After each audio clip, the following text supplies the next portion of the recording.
अस्सलाम वालेकुम, बिस्मिल्लाहिर्रहमानिर्रहीम। Welcome back to my channel Padho learn together. उम्मीद है कि आप तमाम लोग खैरियत से होंगे। तो स्टूडेंट, आज हमारा एक्सरसाइज 2.4 है। हमने एक्सरसाइज 2.1, 2.2, 2.3 कंप्लीट सॉल्व कर लिया है और आज इंशाल्लाह 2.4 को भी कंप्लीट सॉल्व करेंगे और एक एक सवाल को क्या करेंगे, सॉल्व करेंगे। साथ साथ स्टूडेंट, आपकी जो न्यू बुक आई है फेडरल बोर्ड की, नेशनल बुक फाउंडेशन, उसके अकॉर्डिंग हम लोग क्या कर रहे हैं स्टूडेंट, तमाम सवाल सॉल्व करवा रहे हैं ताकि आपके बोर्ड के पेपर्स की तैयारी बेस्ट तरीके से हो सके। साथ साथ स्टूडेंट, आपके पास मेरा नंबर शो हुआ होगा। अगर आपको मेरे ग्रुप में ऐड होना है तो आप क्या कर सकते हो स्टूडेंट, वहां पर आकर आपने मुझे मैसेज करना, अपना नाम, अपना क्लास और आप किस बोर्ड से ताल्लुक रखते हो वो, तो मैं क्या कर दूंगा स्टूडेंट, आपको अपने प्राइवेट ग्रुप के अंदर ऐड करवा दूंगा। तो स्टूडेंट, आए थे हम लोग सबसे पहले जो पहला सवाल है, क्योंकि वक्त जाए की जगह हमें ज्यादा से ज्यादा क्या करना है स्टूडेंट, क्वेश्चन सॉल्व करना है ताकि बहुत जल्दी ये सवाल सॉल्व हो जाए। तो स्टूडेंट, हमारे पास जो पहला सवाल है लिखा हुआ है विदाउट एक्सपेंशन शो दैट। आपने एक्सपेंडिंग नहीं करना, हमने इससे पहले 2.3 के अंदर एक्सपेंडिंग करना सीखा था, रॉ 1, रॉ 2, रॉ 3 या कॉलम 1, कॉलम 2 या कॉलम 3। इसमें एक कंडीशन दे दी गई है स्टूडेंट कि आपने एक्सपेंशन नहीं करना, मतलब डिटरमिनेंट नहीं निकालना, बल्कि आपने डायरेक्टली रूल की मदद से क्या करना है, आपने इस सवाल को सॉल्व करना है। स्टूडेंट, याद रखना इस रूल के अंदर हमारा ज्यादातर यूज होगा, वैसे तो और भी रूल्स मैं आपको वक्तन बताते रहूंगा, लेकिन यहाँ पे क्या होगा, अगर हमारे पास स्टूडेंट दो कॉलम क्या हो जाए, बिल्कुल आइडेंटिकली सेम हो जाए, ठीक है, और यहाँ पे कुछ भी लिखा हुआ हो, ठीक है, तो अगर दो कॉलम्स या फिर दो रॉ सेम हो जाता है स्टूडेंट्स, तो उसकी जो डिटरमिनेंट की वैल्यू होती है स्टूडेंट 0 होती है, ठीक है। अगर ये ऐसे लिखा जाए या फिर मैं कुछ और लिख देता हूं, दो रॉ को सेम करूंगा, ठीक है, A B C A B, ठीक है, तो यहाँ पे दो रॉ सेम हो गया, तो इसकी आइडेंटिटी क्या होगी स्टूडेंट, इसकी जो एक्सपेंशन की वैल्यू क्या होगी, वो 0 होगी, ठीक है। याद रखना है आपने इस प्रॉपर्टी को, ठीक है। अगर हमारे पास किसी एक रॉ या फिर किसी एक कॉलम के अंदर क्या आ जाए, 0 आ जाए, ये 0 0 0 आ जाए, ये ए बी सी ए सी और 2D मैंने ऐसे लिख दिया कोई वैल्यू, अगर एक रॉ में या फिर किसी एक कॉलम में स्टूडेंट 0 आ जाता है तो उसकी डिटरमिनेंट की वैल्यू क्या होती है स्टूडेंट, 0 होती है, ठीक है। तो हमें इन तमाम सवालों को ना इसी तरीके से क्या करना है, सॉल्व करना और देखना है कि किस तरह से सॉल्व किया जा सकता है। अदरवाइज जब हम इसका क्वेश्चन नंबर 2 सॉल्व करेंगे तो उसके अंदर और प्रॉपर्टीज को देखेंगे कि किस तरह से इंटरचेंज किए जाते हैं, उसकी वैल्यू क्या होती है, तमाम चीजों को आपने घबराना नहीं है, बहुत आसान तरीके से सवाल सॉल्व हो जाएगा। तो इसमें हमारे पास पहला सवाल है, तो आपने सबसे पहले सोल्यूशन लिखना है और सोल्यूशन लिखने के बाद जो भी आपका सवाल होगा उसे सवाल को रीराइट कर लेना है। तो मैं क्या करता हूँ, 9, 18, 27, 27, 54, 81 और ये क्या हो जाएगा 36, 24 और 28। मैंने इस तरह से स्टूडेंट क्या कर दिया, आपके सामने लिख दिया, ठीक है। ये बोला जा रहा है कि आपके पास क्या है, ये आपके पास 0 के बराबर है। तो सबसे पहले स्टूडेंट हमने लेफ्ट हैंड साइड को सॉल्व करना है, तो मैं इसको 0 नहीं लिखता बल्कि यहाँ पे लिख देता हूँ लेफ्ट हैंड साइड। तो मैंने लेफ्ट हैंड साइड ले लिया और लेफ्ट हैंड साइड मेरे पास ये वैल्यू निकल करके क्या आ गई स्टूडेंट, आ गई। अब क्या करना होगा स्टूडेंट, अब मुझे ना किसी तरीके से इसको आइडेंटिटी बनानी होगी या फिर किसी ना किसी तरीके से इसको 0 बनाना होगा, ठीक है। तो मैं क्या करता हूँ स्टूडेंट, अगर कॉलम 1 को देखा जाए तो 9, 18, 27, बेटा ये एक ही टेबल में आता है, कौन से टेबल में, 9 की टेबल में। 9 1 जा 9, 9 2 जा 18, 9 3 जा 27। उसी तरह से अगर इस वाले कॉलम को देखा जाए तो 27 1 जा 27, 27 2 जा 54 और 27 3 जा 81 होता है, ठीक है। तो ये मेरे पास स्टूडेंट क्या है, ये मेरे पास असल में दोनों एक ही टेबल में आ रहा है। तो सबसे पहले मैं क्या करूंगा, क्योंकि अभी स्टेप बाय स्टेप बता रहा हूं तो बहुत ही बिगिनर लेवल में बताऊंगा कि मैं सबसे पहले क्या करूंगा, तो यहाँ पे लिखूंगा कॉलम 1 जो है उससे क्या ले रहे हो स्टूडेंट, कॉलम 1 जो है उससे क्या ले रहे हो, कॉमन ले रहे हो, ठीक है। क्या ले रहे हो, कॉमन। क्या कॉमन ले रहे हो, 9। तो मैं क्या लेता हूँ, कॉलम 1 से 9 को कॉमन ले लेता हूँ। तो स्टूडेंट इसके रूल के अकॉर्डिंग होता है, आप कॉलम से भी कुछ कॉमन ले सकते हो, रॉ से भी कॉमन ले सकते हो। तो मैं क्या कर रहा हूँ इसमें से स्टूडेंट, कॉलम 1 में से 9 कॉमन ले रहा हूँ। तो स्टूडेंट जब भी 9 कॉमन लूंगा तो मैं बाहर लिख दूंगा उसको, बाहर लिख दिया। 9 1 से क्या होता है 9, 9 18 से क्या होता है, जो भी कॉमन आता है वो बेसिकली डिवाइड भी होता है। तो मैंने बाहर लिखा है और एक इससे क्या हो रहा है, डिवाइड, एक इससे क्या हो रहा है, डिवाइड, एक इससे क्या हो रहा है, डिवाइड हो रहा है, ठीक है।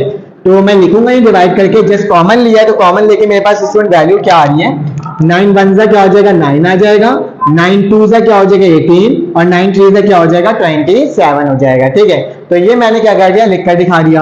अब बाकी सारी जो टर्म होगी स्टूडेंट वो सेम टू सेम वैसी ही उतर जाएगी, देख रहे हो कितने आसान तरीके से हमने क्या कर लिया स्टूडेंट, इसको लिख करके दिखा दिया, ठीक है। 24 एंड 28 है, 24 हो गया, ये 28 हो गया, ठीक है स्टूडेंट्स। अब क्या करेंगे, देखो सेकंड वाले कॉलम से भी स्टूडेंट 27 कॉमन आ रहा है, तो मैं यहाँ पे लिखूंगा C2 से क्या आ रहा है स्टूडेंट, कॉमन आ रहा है। आप एक साथ भी लिख सकते थे, ठीक है। कॉमन क्या आ रहा है 27, ठीक है। यहाँ पे टेकिंग करके भी लिख सकते हो, टेकिंग क्या कर रहे हो, कॉमन ले रहे हो, ठीक है, तो टेकिंग भी लिख सकते हो, ठीक है। तो टेकिंग कॉमन ले लेंगे तो इसमें 9 तो वैसे ही हो गया, मल्टीप्लाई हो रहा है। अब 27 कॉमन लिया तो 27 को भी बाहर निकाल दो, जो चीज कॉमन होता है वो डिवाइड हो रहा होता है बेसिकली। तो यहाँ पे 27 डिवाइड 27 डिवाइड 27 डिवाइड हो रहा होगा, तो 1 2 3 वैसे ही हो गया। 27 1 27, 27 2 54, 27 3 81, ये क्या हो जाएगा 36, 24 और ये 28। स्टूडेंट ये मेरे पास वैल्यू बन करके आ गए। अब स्टूडेंट क्या करना है, अब मेरे पास जब भी कभी भी दो रो या फिर दो कॉलम क्या हो जाए स्टूडेंट, आइडेंटिटी हो जाए, बिल्कुल सेम हो जाए, तो इसमें हमारे पास क्या होता है, उसका डिटरमिनेंट क्या होता है, 0। तो आप लिख सकते हो यहाँ पर, मैं यहाँ पे पेज पे लाइन खींच लेता हूं, इफ टू रॉस, अगर मेरे पास टू रो या फिर कॉलम क्या हो जाए स्टूडेंट, सेम हो जाए, सेम हो जाए या फिर आइडेंटिटी हो जाए, देयर डिटरमिनेंट, उसका डिटरमिनेंट क्या होता है, मैं यहाँ पे लिखूंगा देयर डिटरमिनेंट, उसका डिटरमिनेंट क्या होता है, इज 0, उसका डिटरमिनेंट क्या होता है, 0 होता है। तो इस वन दो कॉलम सेम हो गया ना, तो इसका डिटरमिनेंट क्या होगा, 0। तो मैं लिखूंगा 9 मल्टीप्लाई बाय 27 मल्टीप्लाई बाय 0, क्योंकि पूरी वैल्यू 0 हो जाएगी, और 0 किसी से भी मल्टीप्लाई हो तो मेरे पास स्टूडेंट 0 आता है, मुझे 0 ही प्रूफ करना था। तो मेरे पास क्या हो जाएगा, लेफ्ट हैंड साइड इक्वल हो जाएगा राइट हैंड साइड। देखा कितने आसान तरीके से हमने इस सवाल को सॉल्व कर लिया। चलो आ जाओ, इसके जल्दी से स्क्रीनशॉट ले लो और हम करते हैं इसका सेकंड पार्ट को सॉल्व, मतलब पार्ट नंबर 2 को सॉल्व। तो मुझे इसको स्टूडेंट रब करना पड़ेगा, तो मैं इस वाले सवाल को क्या कर देता हूँ, स्टूडेंट रब कर लेता हूँ और इसके आगे चलता हूँ और इसके आगे वाले पार्ट को सॉल्व करने की हम लोग क्या करते हैं, कोशिश करते हैं। तो स्टूडेंट हमारे पास पार्ट नंबर 2 जो है उसी को सवाल से लिखूंगा, सोल्यूशन लिखता हूँ। सोल्यूशन लिखने के बाद स्टूडेंट क्या कर लूंगा, जो मेरे पास लेफ्ट हैंड साइड होगा, लेफ्ट हैंड साइड को लूंगा। लेफ्ट हैंड साइड बेटा क्या है मेरे पास, 1/a 1/b और 1/c, ठीक है। यहाँ पे क्या हो जाएगा BC, यहाँ क्या हो जाएगा AC, यहाँ क्या हो जाएगा AB, ये क्या हो जाएगा स्टूडेंट B प्लस C, ये क्या हो जाएगा A प्लस C, ये क्या हो जाएगा A प्लस B, ठीक है। बेटा अगर देखा जाए कि अगर मैं इस वाली टर्म को मल्टीप्लाई करवा दूं ABC से, 1/a है ना, इसको मल्टीप्लाई करवा दूं ABC से, तो स्टूडेंट A से A कटेगा तो क्या बचेगा BC, तो यहाँ पे क्या है BC, तो यहाँ पे भी क्या बच जाएगा BC। उसी तरह से अगर 1/b लिखा हुआ है, इसको भी मल्टीप्लाई करवा दूं ABC से, तो BC से BC कटेगा तो क्या बचेगा AC, यहाँ पे AC हो जाएगा तो यहाँ पे AC आ जाएगा। और उसी तरीके से अगर 1/c को भी मल्टीप्लाई करवा दूं ABC से, तो C से C कटेगा तो क्या बचेगा AB। तो दो कॉलम क्या हो जाएगा, आइडेंटिटी सेम हो जाएगा, ठीक है, आइडेंटिकली क्या हो जाएगा, सेम हो जाएगा। तो ऐसे को क्या बोलते हैं स्टूडेंट, उसका डिटरमिनेंट 0 निकलता है। तो मैंने क्या करना होगा, मैं यहाँ पे लिखूंगा, हम क्या करवाने जा रहे हैं, मल्टीप्लाई करवाने जा रहे हैं। क्या करवाने जा रहे हैं, मल्टीप्लाई, किस चीज को मल्टीप्लाई करने जा रहे हैं, कॉलम 1 को, ठीक है, कॉलम 1 बाय किससे मल्टीप्लाई और डिवाइड करवाने जा रहे हैं बेटा, मल्टीप्लाई एंड डिवाइड, यहाँ पे डिवाइड भी लिख देना, मल्टीप्लाई एंड डिवाइड, क्योंकि कोई भी चीज स्टूडेंट डायरेक्ट नहीं होता, आपको मल्टीप्लाई भी करना होता है, डिवाइड भी करना होता है, क्या, या फिर कॉमन अगर ले रहे हो तो वो भी बेसिकली क्या होता है, डिवाइड ही हो रहा होता है। मल्टीप्लाई एंड डिवाइड बाय किससे बेटा, ABC ओवर ABC से, ठीक है। तो मल्टीप्लाई और डिवाइड करवाएंगे स्टूडेंट, तो 1/ABC जो नीचे वाला है इसको मैं यहाँ पे लिख देता हूँ, ठीक है। और ये जो ABC है वो इसके साथ भी है, इसके साथ भी है, इसके साथ भी है।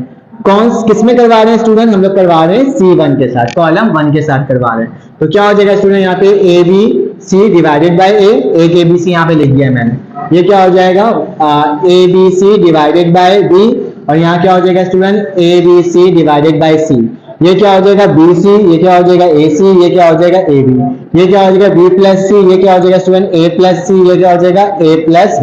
तो इस तरीके से मैंने लिख दिया, A से A कैंसिल आउट, B से B कैंसिल आउट, C से C कैंसिल आउट हो जाएगा।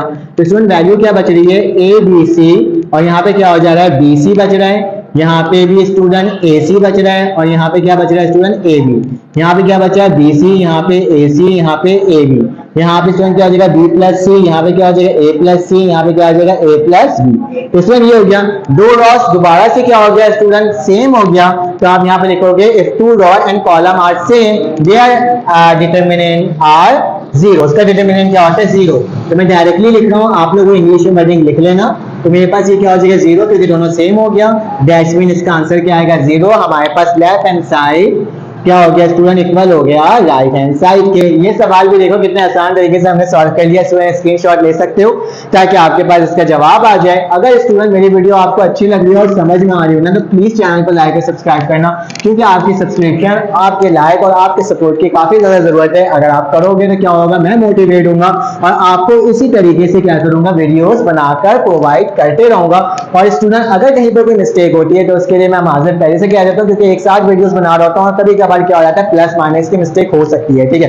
लेकिन खैर आपने उसे हाईलाइट जरूर करना है ताकि बाकी जो स्टूडेंट्स होंगे उनको तमाम बातें क्या हो जाए स्टूडेंट पता चल जाए, ठीक है। तो मेरे पास एक याली क्रम है, इसको देखते हैं कि इसको हमने क्या करना होगा स्टूडेंट। अगर मेरे पास याली क्रम है, कॉलम ए बी और सी, इसको भी मुझे जीरो के बराबर लाना है। या तो इसको आइडेंटिटी लेकर आ जाओ, या फिर स्टूडेंट क्या कर लो, इसे आप मल्टीप्लाई कर लो या कुछ भी कर सकते हो। तो मैं कहता हूँ स्टूडेंट कॉलम 1 जो है ना, मैं इसको मल्टीप्लाई करवा देता हूँ ए से, कॉलम 2 को मल्टीप्लाई करवा देता हूँ स्टूडेंट बी, सॉरी कॉलम 1 को मैं सी से मल्टीप्लाई करवाता हूँ, कॉलम 2 को मैं लिख लेता हूँ। तो क्वेश्चन नंबर 3 में क्या होगा, सोल्यूशन लिखोगे, सवाल को वापसी उतारोगे स्टूडेंट। तो लेफ्ट हैंड साइड को उतार रहे हैं, ठीक है, लेफ्ट हैंड साइड। तो क्या हो जाएगा, 0 ए बी, माइनस का ए, 0 सी, और ये क्या हो जाएगा, माइनस का बी, माइनस का सी और 0। स्टूडेंट इसमें ना एक ट्रिक है जिसके अकॉर्डिंग हम इसको सॉल्व करेंगे तो हो जाएगा। अगर हम ये स्टूडेंट कॉलम 1 को मल्टीप्लाई करवा दें माइनस सी से, ठीक है, कॉलम 2 को मल्टीप्लाई करवा दें स्टूडेंट बी से, ठीक है, और कॉलम 3 को मल्टीप्लाई करवा दें माइनस ए से, तो स्टूडेंट इसका ना आंसर निकल कर आ जाएगा, ठीक है। तो मैंने क्या करा, इन सबको इससे मल्टीप्लाई करवाना है, ठीक है। तो चलो आज मल्टीप्लाई करके देखते हैं। कॉलम 1 जो है बेटा माइनस सी से करना है तो 0 हो जाएगा, इसको मल्टीप्लाई करेंगे तो क्या आ जाएगा स्टूडेंट, माइनस का ए सी, और इसको मल्टीप्लाई करेंगे तो आ जाएगा माइनस का बी सी आ जाएगा, सही है। फिर सी से करना था, कॉलम 2 को बी से करवाना है तो बेटा क्या आ जाएगा, माइनस का ए बी, ये 0 ही रहेगा, और ये क्या हो जाएगा बेटा, बी को प्लस से करवाना है तो ये प्लस का क्या होगा, बी सी आ जाएगा, ठीक है।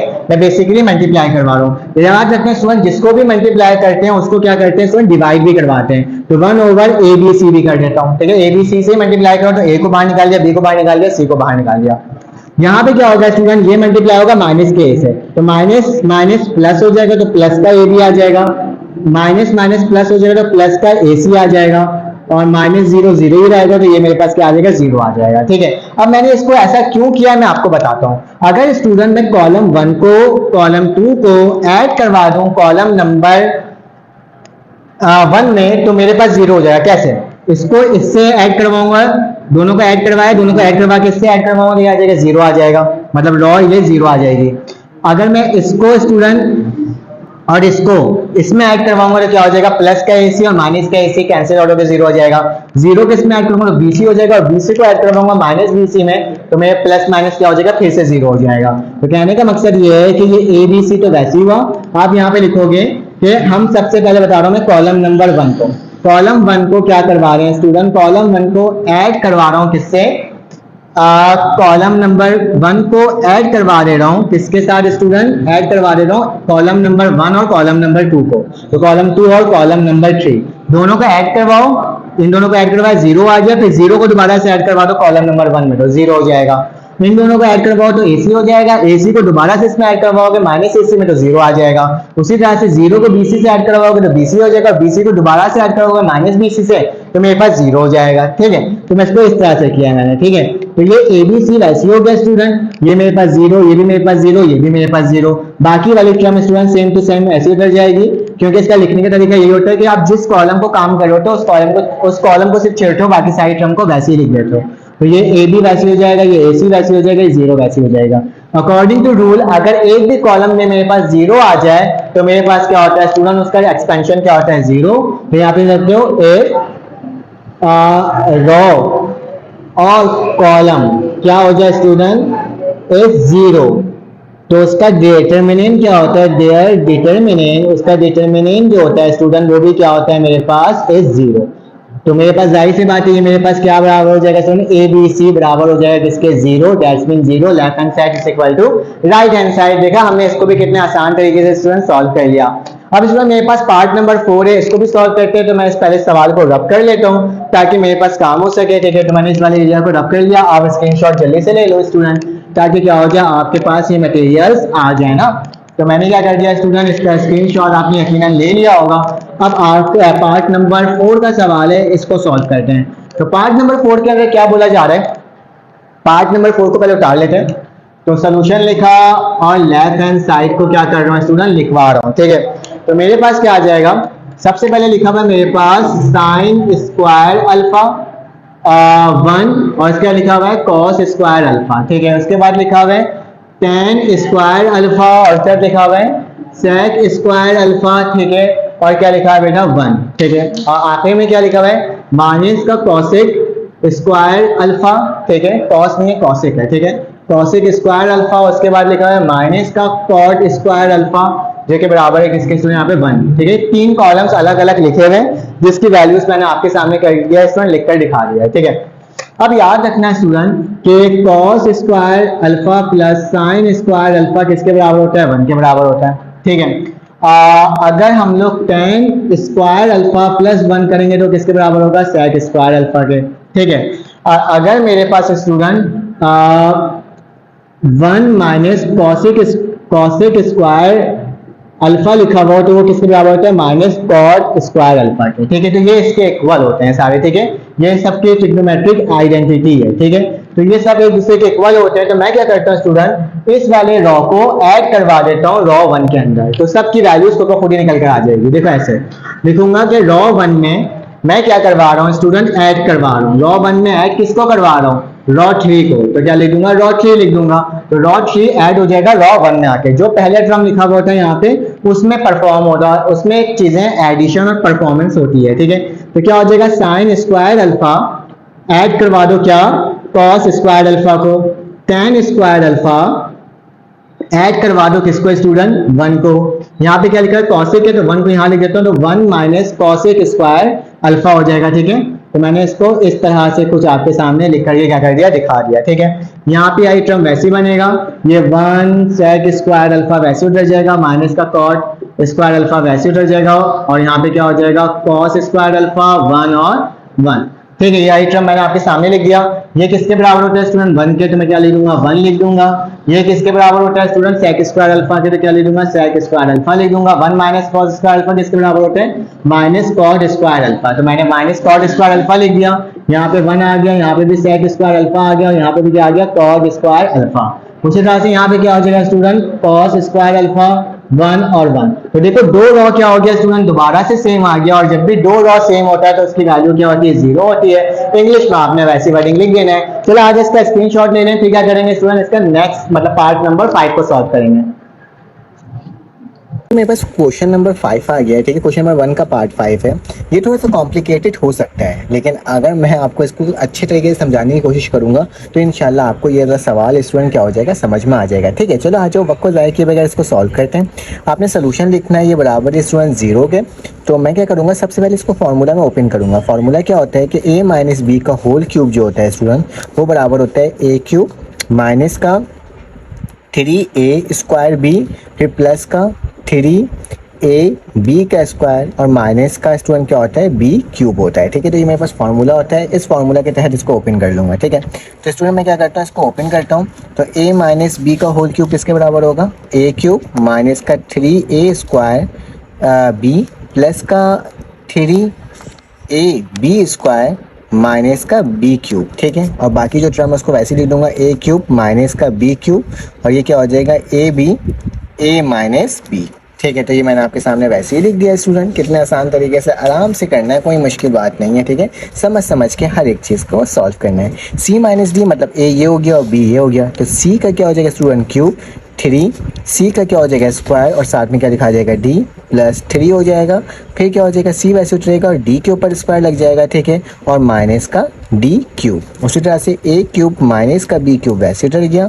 यहाँ पे क्या, सॉरी यहाँ पे a क्यूब नहीं होगा बल्कि क्या होगा c क्यूब, ठीक है, c क्यूब और ये d क्यूब होगा, और यहाँ पे क्या होगा c d, और ये क्या हो जाएगा c माइनस d, ठीक है। तो ये भी मैंने आपके सामने स्टूडेंट लिख करके क्या कर दिया, दिखा दिया। अब क्या करना होगा, अब स्टूडेंट याद रखना हमने लेफ्ट हैंड साइड लेने के बाद ये काम किया है, ठीक है, इस चीज़ को याद रखना। उसके बाद नीचे वाली वैल्यू में वही करेंगे कि e का क्यूब माइनस 3e का square f plus 3 E F का स्क्वायर माइनस एफ का क्यूब, और यहाँ क्या हो जाएगा ई का क्यूब माइनस एफ का क्यूब, और ये क्या हो जाएगा ई एफ ई माइनस एफ। ठीक है, तो ये भी मैंने स्टूडेंट आपके सामने क्या कर दिया, लिख करके दिखा दिया। अब स्टूडेंट इसमें एक ट्रिक है कि हम ये वाला कॉलम और ये वाला कॉलम दोनों को ऐड कर यहाँ सब्ट्रैक्ट करवा देंगे यहाँ पे, मतलब ये वाला दोनों को सब्ट्रैक्ट करवाएंगे कहाँ, कॉलम नंबर 3 के अंदर। तो इस कॉलम नंबर 1 के अंदर तो मैं लिखूंगा कॉलम नंबर 1, फिर कॉलम नंबर 1, फिर माइनस का निशान लगाऊंगा, इसे माइनस करवा दूंगा स्टूडेंट किसके साथ, column number 2 minus column number 3 के साथ। मतलब इसको भी माइनस करवाना है, इसको भी माइनस करवाना है, किसके ऊपर, इसके ऊपर। ठीक है, तो मैंने क्या करना होगा स्टूडेंट, याद रखना जब ये वाली टर्म है तो ये वाली टर्म तो वैसे उतर जाएगी, जैसे ए का क्यूब है वैसे उतार दिया, माइनस का 3a स्क्वायर बी प्लस का 3ab का स्क्वायर माइनस का बी क्यूब वैसे उतार दिया। बेटा ए क्यूब को माइनस करवा रहा हूँ इसके साथ, तो ये क्या हो जाएगा माइनस का ए क्यूब, और फिर माइनस जब इससे मल्टीप्लाई होगा तो माइनस माइनस क्या हो जाएगा प्लस का बी क्यूब। याद रखना माइनस हमेशा मल्टीप्लाई भी होता है। ठीक है, तो प्लस का बी क्यूब हो जाएगा। उसी तरह से माइनस का निशान, बेटा ये ए बी जब इससे मल्टीप्लाई होगा तो क्या हो जाएगा ए बी ए का स्क्वायर बी। ठीक है, उसी तरह से बेटा ये फिर ए बी माइनस बी से होगा तो माइनस तो प्लस हो जाएगा, क्योंकि बीच में माइनस का निशान है, माइनस माइनस प्लस हो जाएगा तो ए बी का स्क्वायर हो जाएगा। तो क्या हो जाएगा ये ए बी का स्क्वायर। ठीक है, तो ये मैंने आपके सामने इस तरह से बना के लिख दिया। उसी तरह से इसको लिखना होगा सी का क्यूब माइनस 3 स्क्वायर डी, फिर प्लस का निशान 3 डी का स्क्वायर माइनस का डी क्यूब। ठीक है, अब यार टर्म इधर आ जाएगी तो इसमें क्या हो जाएगा माइनस का सी क्यूब, और ये माइनस है तो प्लस का डी क्यूब हो जाएगा। बस वही पैटर्न होगा और कुछ भी नहीं होगा। सी डी को अगर इससे मल्टीप्लाई करो तो सी स्क्वायर और साथ में क्या आ जाएगा डी, और फिर सी स्क्वायर को इससे करोगे तो माइनस माइनस प्लस हो जाएगा। तो ये क्या हो जाएगा स्टूडेंट, सी डी जब इससे मल्टीप्लाई हुआ डी से तो मेरे पास क्या आ जाएगी स्टूडेंट्स की वैल्यू सी डी का स्क्वायर। ठीक है, तो ये भी मैंने आपके सामने स्टूडेंट लिख दिया। अब मेरे पास आखिरी लिखाना है तो मैं क्या लिखूंगा ई का क्यूब माइनस 3e का स्क्वायर एफ प्लस का निशान 3e स्क्वायर माइनस का एफ क्यूब। ये जब इधर आ जाएगा तो क्या हो जाएगा माइनस का ई क्यूब, और ये प्लस का क्या हो जाएगा एफ क्यूब। उसी तरह से ये इधर आएगा तो बेटा माइनस का क्या हो जाएगा ई का स्क्वायर एफ। ठीक है, फिर माइनस माइनस प्लस हो जाएगा। ठीक है, और ये ई एफ को जब एफ से करोगे तो क्या आ जाएगा ई एफ का स्क्वायर। ठीक है, बाकी वाली टर्म वैसी उतर जाएगी जो क्या है ए क्यूब माइनस बी क्यूब, क्योंकि मैंने कॉलम 1 पे छेड़ा है, इसको नहीं छेड़ा है, तो ये टर्म वैसी उतर जाएगी। ठीक है, और ये क्या हो जाएगा सी का क्यूब माइनस डी का क्यूब, ये क्या हो जाएगा ई का क्यूब माइनस एफ का क्यूब, और यहीं पर ये कैसे लिखा जाएगा A B A minus B, ये कैसे लिखा जाएगा C D C minus D, और इस तरह ये क्या हो जाएगा मेरे पास E F E minus F. ठीक है, यहाँ पे लाइन बना खींचने की जगह नहीं है तो मैं नहीं खींच रहा हूँ, आप लोग खींच लीजिएगा। ठीक है, अब स्टूडेंट क्या करेंगे, जो वैल्यू कैंसिल आउट होगी उसको कैंसिल आउट कर देंगे। देखो प्लस का ए क्यूब है और माइनस का ए क्यूब है, कर गया, माइनस का बी क्यूब है और प्लस का बी क्यूब है, कट गया स्टूडेंट। उसी तरह से सी क्यूब यहाँ पे पॉजिटिव का है या नेगेटिव का कैंसिल आउट, ये नेगेटिव का है और ये पॉजिटिव का कैंसिल आउट। ठीक है, उसी तरह से ए क्यूब से ई क्यूब कैंसिल आउट, और यहाँ पे क्या है प्लस का एफ क्यूब और माइनस का एफ क्यूब क्या हो गया कैंसिल आउट। ठीक है, तो स्टूडेंट देखते हैं मेरे पास क्या वैल्यू बच रही है। देखो माइनस का 3a स्क्वायर बी और यहाँ पे भी a स्क्वायर बी है, तो माइनस असल में माइनस हो रहा होगा लेकिन निशान क्या हो जाएगा प्लस हो जाएगा, क्योंकि a स्क्वायर बी है, यहाँ पे 1 छुपा हुआ है, तो मेरे पास क्या हो जाएगा माइनस का 4a स्क्वायर बी। ठीक है, उसी तरीके से अगर देखा जाए स्टूडेंट, अगर मैं इसको इस तरह से लिखूँ कि सॉरी मेरा कैमरा गिर गया, नहीं खैर, तो मुझे अगर इसको लिखना हो स्टूडेंट इस वाली टर्म को ए बी का स्क्वायर, तो यहाँ पे लिखा हो प्लस का है, यहाँ पे प्लस का है, तो ए बी का स्क्वायर तो लिख सकता हूँ प्लस 3 था तो क्या हो जाएगा 4 हो जाएगा, क्योंकि 3 प्लस 1 4 होता है, और यहाँ पे ए बी का क्या हो जाएगा स्क्वायर हो जाएगा। उसी तरह से देखो माइनस का 3d माइनस का सी का स्क्वायर डी, तो दोनों के वेरिएबल सेम है, तो क्या हो जाएगा माइनस का सी स्क्वायर और डी, और प्लस का क्या हो जाएगा 4, ये भी देखो प्लस होगा तो क्या हो जाएगा 4 सी डी का square. Pattern same to same वैसे ही रहेगा, कोई चेंजेस नहीं आएगी। माइनस का और माइनस का तो क्या हो जाएगा माइनस का 4 ई स्क्वायर एफ प्लस का 4 ई एफ का स्क्वायर हो जाएगा। ठीक है, क्योंकि दोनों इससे प्लस हो जाएगा। ठीक है, तो प्लस का आएगा। यहाँ पे ए का क्यूब माइनस बी का क्यूब वैसे ही रह गया, सी का क्यूब माइनस डी का क्यूब वैसे उतर गया स्टूडेंट, ई का क्यूब माइनस एफ का क्यूब वैसे, ये भी A B A minus B, ये क्या हो जाएगा C D C minus D, और स्टूडेंट ये ई एफ और ये क्या हो जाएगा ई माइनस एफ। मेरे प्यारे बच्चों देखो कितने आसान तरीके से हमने तकरीबन अपने सवाल को सॉल्व कर ही लिया। अब स्टूडेंट देखो, अगर मैं इसमें से स्टूडेंट 4, ठीक है, अगर मैं इसमें से स्टूडेंट क्या कॉमन ले लूँ, 4 कॉमन ले लूँ माइनस में, ठीक है, और ए बी को भी कॉमन ले लूँ, तो मेरे पास क्या वैल्यू आ रही है, देखो माइनस का 4 कॉमन ले लिया और ए बी कॉमन ले लिया, ठीक है। तो ये 4 से 4 कैंसिल आउट होगा और ए से मेरे पास क्या बच जाएगा, एक ए, बी से बी क्या हो जाएगा, कैंसिल आउट हो जाएगा, ठीक है। मैंने माइनस कॉमन लिया था तो माइनस प्लस दोबारा से क्या हो जाएगा, माइनस, और स्टूडेंट यहाँ से 4 तो बाहर निकल गया, ए भी बाहर निकल गया, बी 2 है तो कितना हो जाएगा, एक बी बच जाएगा, ठीक है। उसी तरह से मेरे पास स्टूडेंट माइनस का 4 सी डी कॉमन लिया इस दफ़ा, तो क्या बचेगा स्टूडेंट, सी माइनस डी बचेगा, बिल्कुल सही। उसी तरीके से अगर मैं माइनस का 4 ई एफ कॉमन लूँगा तो यहाँ क्या बचेगा, ई माइनस एफ बचेगा, ठीक है। और यानी term A cube minus B cube, C cube minus D cube, E cube minus F cube वैसे उतर जाएगा, ये A B, A minus B वैसे उतार दिया, C D, C minus D मैंने वैसे उतार दिया, ई एफ और ई माइनस एफ मैंने स्टूडेंट क्या करा, आप लोगों के लिए वैसे उतार दिया। अब मुझे क्या करना होगा स्टूडेंट, कॉमन निकालना होगा 4 को, -4 को अगर कॉलम 1 से कॉमन निकाल दूँ तो स्टूडेंट देखो ये दोनों सेम हो जाएगा, और जब भी दो चीज़ सेम हो जाती है तो उसका मतलब क्या होता है, उसका मतलब होता है कि वो मैट्रिक्स 0 के बराबर होता है। यहाँ लिख देता हूँ, टेकिंग -4 फ्रॉम कॉलम 1, हम कॉलम 1 से -4 को कॉमन ले रहे हैं, तो क्या हो जाएगा, जब -4 कॉमन आ गया कॉलम 1 से तो क्या बच रहा है मेरे पास यहाँ पे, A B, A minus B, यहाँ क्या बच रहा है, C D, C minus D, ठीक है, और यहाँ क्या बच रहा है, E F, E minus F, ठीक है।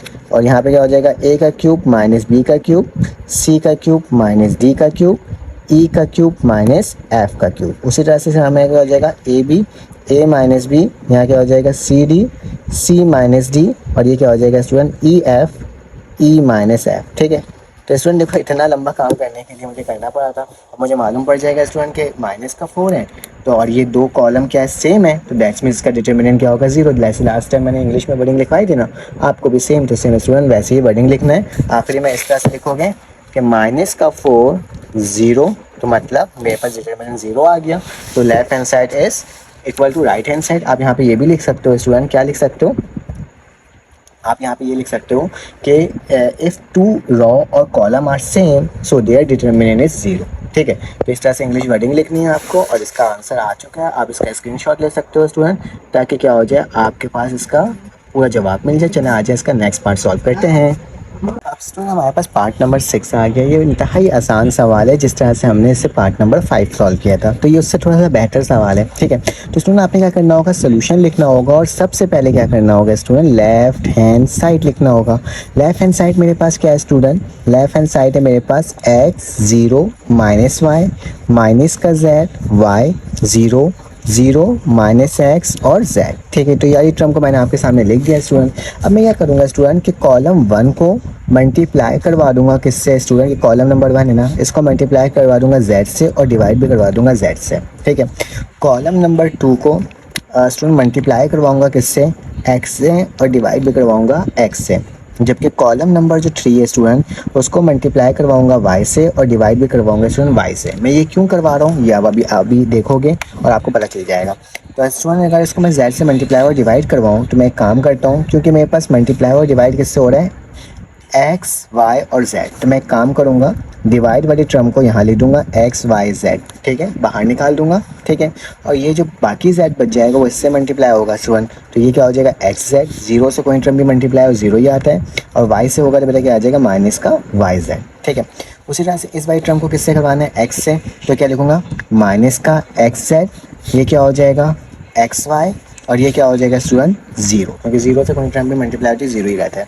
उसी तरह से C3 से करवाऊंगा तो क्या होगा, याद रखना जो चीज़ भी मल्टीप्लाई करते हो वो चीज़ डिवाइड करते हो, तभी मैं डिवाइड वाली टर्म बाहर निकाल दिया है और मल्टीप्लाई वाली टर्म मैं एक दूसरे से मल्टीप्लाई कर रहा हूँ। y को अगर 0 से करोगे तो 0 ही आएगा, y को माइनस x से करोगे तो x माइनस वाई, और z को करोगे तो क्या हो जाएगा, y माइनस z, ठीक है। अब जरा गौर से देखो, अगर मैं इस वाली टर्म को इससे मल्टीप्लाई कर दूँ तो ये 0 हो जाएगा, अगर इसको इससे प्लस करवा दूँ तो 0 हो जाएगा, अगर बेटा इसको इससे मैं प्लस करवा दूँ तो ये दोनों 0 होगा, फिर इसको 0 से प्लस करवा दूँ तो 0 हो जाएगा, y को 0 में प्लस करवाऊँ तो मेरे पास y z आएगा, और y z को जब माइनस y z से प्लस करवाऊँ तो ये 0 हो जाएगा, तो मतलब एक कॉलम क्या हो जाएगा, 0 हो जाएगा। इसका मतलब क्या हो जाएगा, हमारे पास आंसर आ जाएगा। तो मैं क्या करूँगा स्टूडेंट, मैं लिखूँगा कि कॉलम नंबर 1 में मैं कॉलम नंबर 1 को ही क्या करवाऊँगा, ऐड करवाऊँगा किससे, column number 2 plus column number 3, मतलब इन दोनों को प्लस करवा कर कॉलम नंबर 1 में दोबारा से ऐड करवा दूंगा। तो देखता हूँ इसकी वैल्यू क्या आ रही है स्टूडेंट। तो एक्स वाई जेड मैंने वैसे ही लिखा है स्टूडेंट।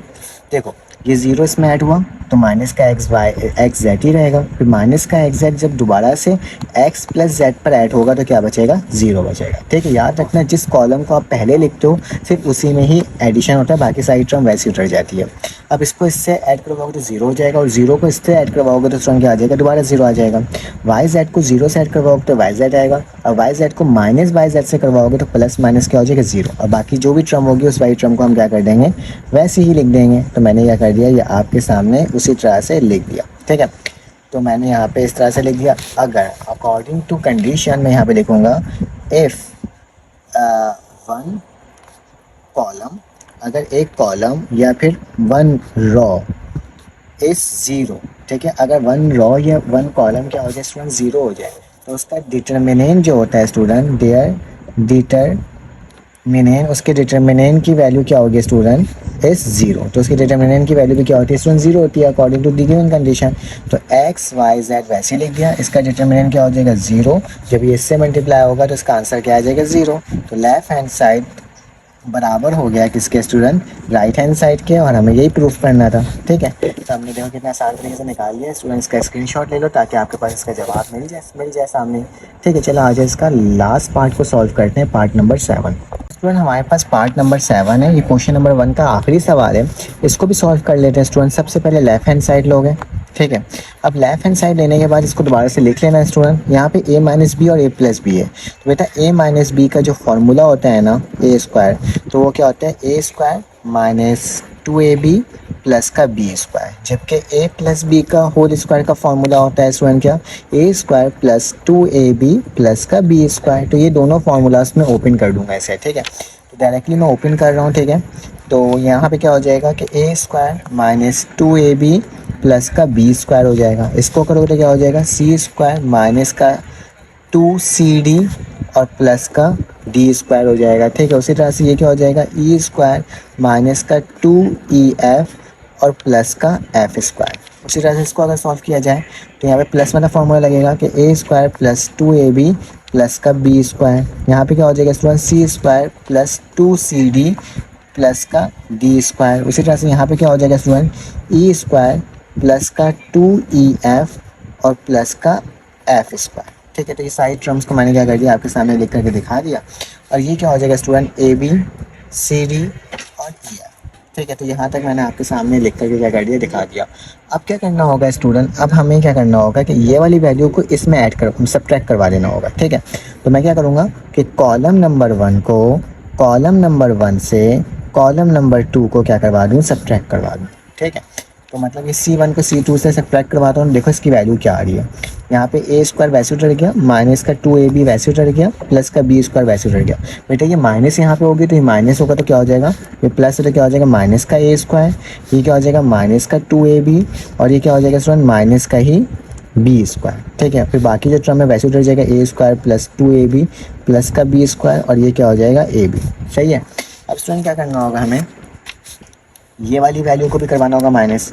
तो लिखूंगा c स्क्वायर माइनस का 2cd और प्लस का d स्क्वायर। ठीक है, अब ये वाई टर्म इधर आएगा तो क्या हो जाएगा, माइनस का c स्क्वायर, ठीक है, माइनस का 2cd और माइनस का ही d स्क्वायर। ठीक है, और ये वाली टर्म क्या हो जाएगी मेरे पास, c का स्क्वायर प्लस 2cd प्लस का d स्क्वायर और आखिरी में cd।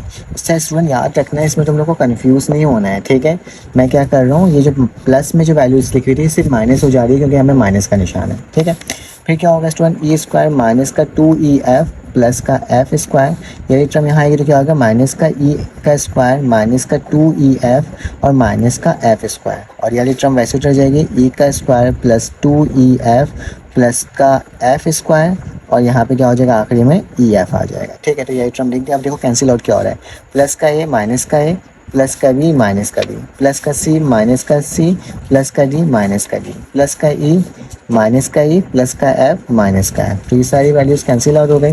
माइनस का 2ab माइनस का 2ab, तो किसके बराबर होगा, माइनस का 4ab के, माइनस का 2cd माइनस का 2cd तो माइनस का 4cd, उसी तरह से माइनस का 2ef माइनस का 2ef तो माइनस का 4ef, ठीक है। यही टर्म वैसे रह जाएगी, ए स्क्वायर प्लस 2ab प्लस का बी स्क्वायर, ये क्या हो जाएगा, सी स्क्वायर प्लस का 2cd प्लस का डी स्क्वायर, ये क्या हो जाएगा, ई स्क्वायर प्लस का 2ef और प्लस का एफ स्क्वायर, किसके बराबर है, ए बी सी डी और ई एफ के, ठीक है। अब स्टूडेंट मुझे दो कॉलम सेम बनाना है, तो मैं क्या करूँगा, मैं यहाँ से माइनस के 4 कॉलम 1 से क्या ले लूँगा, कॉमन ले लूँगा, ठीक है। तो यहाँ लिख देता हूँ टेकिंग, याद करना जो चीज़ करते हो वो चीज़ आप क्या करते हो, लिखते हो, टेकिंग कॉमन, हम क्या करने जा रहे हैं, कॉमन लेने जा रहे हैं -4 फ्रॉम कहाँ से, कॉलम नंबर 1 से, ठीक है। तो कॉलम नंबर 1 से अगर -4 को कॉमन ले लें तो मेरे पास क्या होता है, जो चीज़ कॉमन आता है वही चीज़ डिवाइड हो रहा होता है, ठीक है। तो ये डिवाइड होकर 4 से 4 क्या हो जाएगा, कैंसिल आउट हो जाएगा बेसिकली। तो मेरे पास जो इसकी वैल्यू स्टूडेंट बनकर क्या आ रही है, मैं कैमरे को भी सेट कर लेता हूँ, तो मेरे पास जो आएगी स्टूडेंट उसकी वैल्यू क्या आएगी, ए बी सी डी और ई एफ, यहाँ पे क्या हो जाएगा, ए स्क्वायर प्लस का 2ab प्लस का बी स्क्वायर, यहाँ क्या हो जाएगा, सी स्क्वायर प्लस का 2cd प्लस का D square, E square plus का 2ef प्लस का एफ स्क्वायर। स्टूडेंट ये ए बी, ये सी डी और ये ई एफ। स्टूडेंट मेरे प्यारे स्टूडेंट देखो, अब दो कॉलम क्या हो गया, सेम हो गया, तो दैट्स मीन मेरे पास इसका डिटर्मिनेंट क्या होगा, 0। तो यहाँ लिख दोगे if 2 column are same there determinant is 0, ठीक है। तो उसका डिटर्मिनेंट क्या होता है, मेरे पास 0 होता है, ठीक है। तो यहाँ पे लिख देना डिटर्मिनेंट जो है उसका क्या आ जाएगा, मेरे पास 0, ठीक है। तो यहाँ देखो -4 मल्टीप्लाई बाय 0 दैट्स मीन क्या आ जाएगा, 0। तो मुझे यही सॉल्व करना था और मैंने ये सॉल्व कर लिया। ये क्वेश्चन नंबर 1 के सारे पार्ट्स हमने सॉल्व कर लिए हैं स्टूडेंट। इसका स्क्रीनशॉट ले सकते हो। चलो आ जाओ, अब इसका क्या करेंगे स्टूडेंट, नेक्स्ट क्वेश्चन को सॉल्व करेंगे।